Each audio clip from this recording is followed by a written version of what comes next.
السلام علیکم ناظرین، آج اس چینل پر نئی ویڈیو مگر معاشرے کے پرانے ناسور یعنی رشوت خوری جیسے مسئلہ کے ساتھ حاضر ہوں۔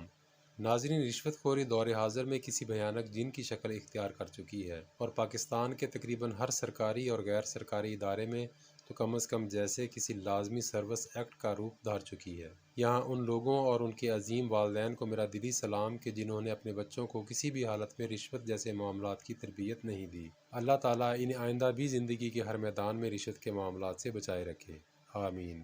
ناظرین، اگرچہ ہر جگہ اور ہر معاملہ میں رشوت کا عمل دخل نہیں ہوتا اور لوگوں کے کام بغیر پیسوں کے کر دینے والے اچھے لوگ بھی پائے جاتے ہیں، لیکن 80 سے 90% لوگوں میں عام رائے یہی پائی جاتی ہے کہ کم از کم پاکستان میں تو کہیں بھی کوئی بھی کام ڈائریکٹ یا انڈائریکٹ رشوت کے لین دین کے بغیر نہیں ہوتا۔ رشوت کا جواز پیدا کرنے کے لیے کسی کے جائز کام میں اعتراض کی صورت میں پہلے فرضی روڑے اٹکائے جاتے ہیں اور پھر ان روڑوں کو خود ہی دور کرنے کے لیے رشوت کے معاملات طے کیے جاتے ہیں، اور یوں ہنسی خوشی دونوں فریق معاشرے میں عام لوگوں کے ساتھ گھل مل جاتے ہیں کہ جیسے کچھ ہوا ہی نہیں۔ رشوت کے لین دین اور کام ہو جانے کے بعد دونوں فریق اللہ کا شکر بجا لاتے ہیں، کئی بار الحمدللہ پڑھتے ہیں، ایک دوسرے کو کامیابی کی دعائیں دیتے ہیں، مبارکباد دیتے ہیں، اور یوں ہیپی اینڈنگ۔ لیکن جب حضور علیہ الصلاۃ والسلام نے فرما دیا ہے کہ رشوت لینے والا اور دینے والا دونوں جہنمی ہیں، تو پھر جان لیں کہ شریعت آپ لوگوں کے خود ساختہ ترجمے اور خود ساختہ تشریح کی ہرگز محتاج نہیں ہے کہ جب حدیث کی روح سے رشوت لینے والا اور دینے والا دونوں جہنمی ہیں، تو آپ رشوت کی مٹھائی اور چائے پانی، تیل، ڈیزل، مبارکی جیسے الفاظ کو بھلے ہی جنت کے پھلوں میں پرو کر یا دنیا میں دستیاب کسی بھی جنتی پھل کے ساتھ استعمال کریں تو انجام وہی ہے جو رسول اکرم صلی اللہ علیہ وآلہ وسلم نے فرما دیا ہے۔ اب حال یہ ہے کہ رشوت خوری پاکستان میں ایک عام رواج بن چکا ہے اور ہر چھوٹا بڑا اس سے واقف ہے اور جائز کام کے لیے بھی رشوت کا شارٹ کٹ استعمال کرتا ہے۔ یہ ہے ہماری معاشرتی تربیت، یہ سب کچھ ہم اپنی آئندہ آنے والی نسل کو سکھا رہے ہیں۔ اب تو رشوت کے ایسے طریقے رائج ہیں، ایسے کلیے فارمولے مارکیٹ میں دستیاب ہیں کہ ہم ان سے بچنے کی بجائے خود رشوت کے معاملات کی حفاظت کرتے نظر آتے ہیں۔ یہاں میں ان طریقوں کو آپ کے سامنے بیان کروں گا تو کئی لوگ منہ چڑھاتے نظر آئیں گے کہ یہ کیا بات ہوئی، یہ رشوت تھوڑی ہے، یہ تو بس چلتا ہی ایسے ہے۔ چل برا آیا بڑا رشوت کے سبق دینے والا۔ بھائی یہی تو میں کہہ رہا ہوں کہ مارکیٹ میں رشوت خوری کے ایسے ہی کئی طریقے دستیاب ہیں جو اب رواج بن چکے ہیں، لوگوں کی ضرورت بن چکے ہیں، اور آپ چاہتے ہوئے بھی ان سے بچ نہیں سکتے۔ آج سے برسوں پہلے تو نقد رقم کی صورت میں رشوت کے معاملات طے ہوا کرتے تھے، لیکن اب جدید تعلیم کی بدولت اور نام نہاد معاشرتی آداب کو ملحوظ خاطر رکھتے ہوئے رشوت کے لین دین کے لیے کچھ کوڈ ورڈز لانچ ہو چکے ہیں، جن میں سے اہم اور قابل ذکر مٹھائی، چائے پانی، گاڑی کا تیل پانی، ٹائر، ڈیزل، مبارکی یعنی مبارکباد وغیرہ شامل ہیں۔ البتہ علاقے کے لحاظ سے الفاظ اور تلفظ مختلف ہو سکتے ہیں، لیکن ہیں سب یہی کچھ۔ رشوت کے بازار میں بکنے والے یہ سب الفاظ وہ خوبصورت کور ہیں کہ جن کو لینے والا بھی بخوبی جانتا ہے اور دینے والا بھی، صرف اپنے آپ کو دھوکہ دینے کے لیے کہ یہ کون سا رشوت کے زمرے میں آتے ہیں۔ رشوت کے لین دین کے معاملات دھڑلے سے جاری ہیں۔ اگر آپ جان بوجھ کر بھی مٹھائی، چائے پانی یا اس جیسے اور کوڈ ورڈز کو استعمال کر کے اپنا کام نکلوانے کے لیے رشوت لے دے رہے ہیں کہ چلیں یار تھوڑا بہت ہی تو ہے، کام بھی تو ہو رہا ہے نا، بھائی حدیث میں رشوت کا معیار اور مقدار کا تعین نہیں دیا گیا۔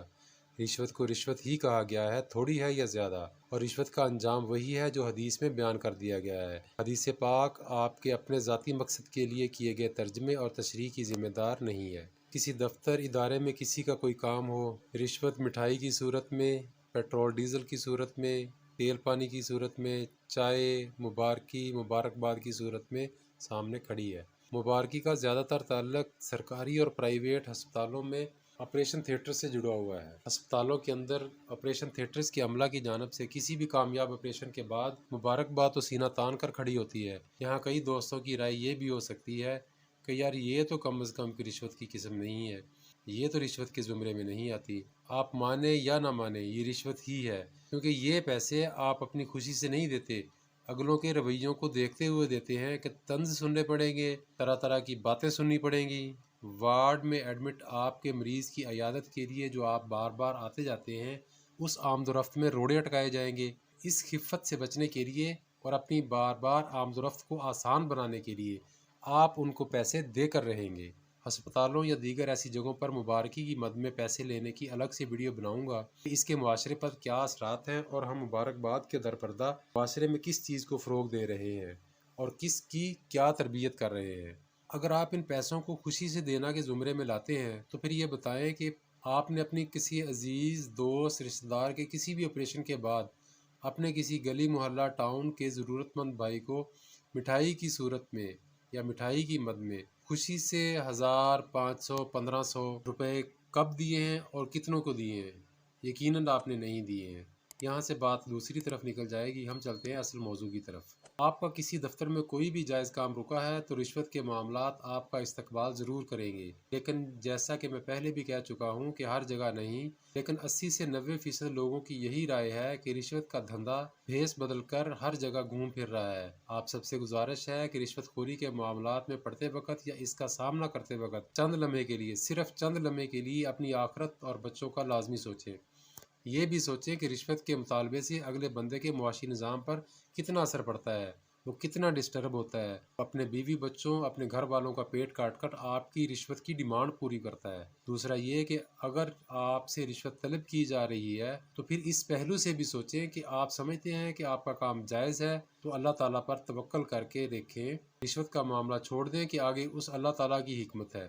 جب اللہ کے نزدیک وہ کام آپ کے فائدے میں ہوگا وہ اپنی حکمت سے کر دے گا۔ فوری طور پر نہیں ہو سکا تو یہ مت سمجھیں کہ رشوت نہ دینے کی وجہ سے آپ کا کام رہ گیا، بلکہ اللہ پر کیے گئے اپنے توکل کا بھروسہ رکھیں کہ اللہ تعالیٰ کی حکمت ہوگی جو آپ کا کام فوری نہیں ہو سکا۔ اور اگر آپ سمجھتے ہیں کہ آپ کا یہ کام ناجائز ہے اور آپ ناجائز طریقے سے کام نکلوانا چاہ رہے ہیں رشوت کے لین دین کر کے، تو چند لمحوں کے لیے یہ بھی سوچ لیں کہ آپ یہ ناجائز کام کیوں کرنا چاہتے ہیں، کیوں کسی کا حق مارنا چاہتے ہیں۔ اچھا، رشوت لینے والے اور دینے والے دونوں کو اتنا یقین ضرور ہے کہ دنیا و آخرت میں پکڑے ضرور جانا ہے، پھر بھی رشوت کے معاملات ڈٹ کر کرتے ہیں، لیکن اس کے برعکس اللہ پر توکل کا یقین نہیں کرتے، کیونکہ رشوت عام معاملات کی طرح ان کے دل و دماغ میں رچ بس چکی ہے اور انہیں اور کچھ سوچتا ہی نہیں۔ وہ اس دلدل میں مزید پھنستے دھنستے چلے جا رہے ہیں۔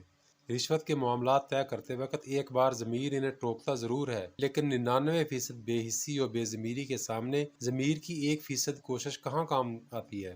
ذرا انفرادی طور پر سوچیں کہ ہم کس طرف جا رہے ہیں۔ رشوت کے معاملات طے کر کے آپ دو بڑی صریح غلطیاں کر رہے ہوتے ہیں: اللہ پر عدم توکل اور دوسرا جان بوجھ کر بھی جہنم کے راستے پر چلنا۔ لہٰذا اپنے اور اپنے بچوں کا مستقبل محفوظ بنائیے اور انہیں رشوت جیسی لعنت کے سائے میں پلنے سے بچائیں۔ اللہ تعالیٰ پر توکل کریں، اس کی اپنی تدبیریں اور اپنی حکمتیں چلنے دیں۔ یقین جانیں کہ اللہ کی تدبیریں نیک نیت انسان کے حق میں بڑے رنگ لاتی ہیں۔ اللہ پر توکل کے بعد اس کے اثرات جلد یا بدیر اس کی اپنی حکمت ہے۔ یہاں آپ کا کام صرف یہ ہے کہ آپ رشوت سے انکار کر کے اللہ پر توکل کریں، اس بات سے قطع نظر کہ باقی رشوت کا لین دین کر رہے ہیں۔ بھئی باقیوں کا جواب انہوں نے خود دینا ہے، آپ کا نہیں، اور آپ نے اپنا جواب دینا ہے، ان کا نہیں۔ آپ صرف اپنے کیے کے جواب دیں ہیں۔ باقی اگر کنویں میں چھلانگ لگانے جا رہے ہیں تو کیا آپ بھی ان کے پیچھے جمپ کر دیں گے؟ آپ ایسا ہرگز نہیں کریں گے۔ لہٰذا اس بات کو چھوڑ دیں کہ باقی بھی تو رشوت لے رہے ہیں، میں لے لوں گا تو کیا ہوگا، یہ سوچ یہ نظریہ چھوڑ دیں اور رشوت کے لین دین سے انکار کریں۔ رشوت کے اس ناسور کے علاج میں دیر ہو سکتی ہے، لیکن شروع تو کریں۔ اس دعا کے ساتھ اجازت دیجیے کہ اللہ تعالی ہم سب کو رشوت جیسے ناسور سے بچائے رکھے، آمین۔ ویڈیو اچھی لگے تو دوسروں کے ساتھ شیئر لازمی کیا کریں تاکہ اپنے ساتھ ساتھ دوسروں کی بھی اصلاح کو ممکن بنانے میں اپنا کردار ادا کر سکیں۔ شکریہ، والسلام۔